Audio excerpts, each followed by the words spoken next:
প্রবল জ্ঞানী হইবে যাহারা, আপন জ্ঞানেতে বুঝিবে তাহারা। রাত্রি পারে না আগে যাইবার, দিনের স্থান করে অধিকার। সূর্য লাগে না চন্দ্রের গায়েতে, চন্দ্র বাঁধে না সূর্যের গায়েতে। যে যাহার স্থান দখল করিয়া, ঘুরিতেছে আপন প্রভুকে ডরিয়া। ঠিক কিনা? আকাশ জমিনে চন্দ্র সূর্য একটা সত্তারে ডরায়, চিল্লায় বলতে হবে তিনি কে।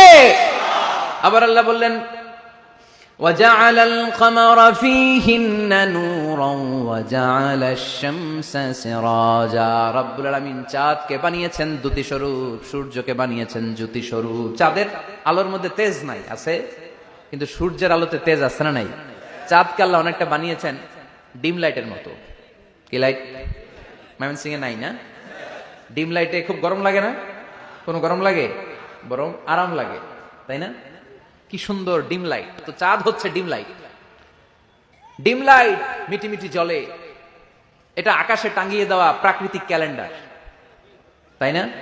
কারণ এই ক্যালেন্ডার দেখে দেখে যেমনি আমরা কাজ করি, তেমনি চাঁদ দেখে আমরা রোজা রাখি, চাঁদ দেখে আমরা ঈদ করি, চাঁদ দেখে শরীয়তের সব কার্যক্রমগুলো পরিচালনা করি। চিল্লা এখন ঠিক কিনা?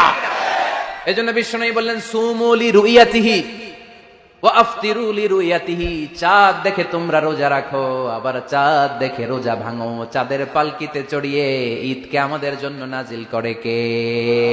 চাঁদের পালকি চড়ে আসলো সবার ঘরে, আসলো খুশির ঈদ। বলো ঈদ মুবারক, ঈদ মুবারক, ঈদ মুবারক, ঈদ। পড়েন, বলো ঈদ মুবারক, ঈদ মুবারক, ঈদ মুবারক, ঈদ। সুবহানাল্লাহ পড়েন।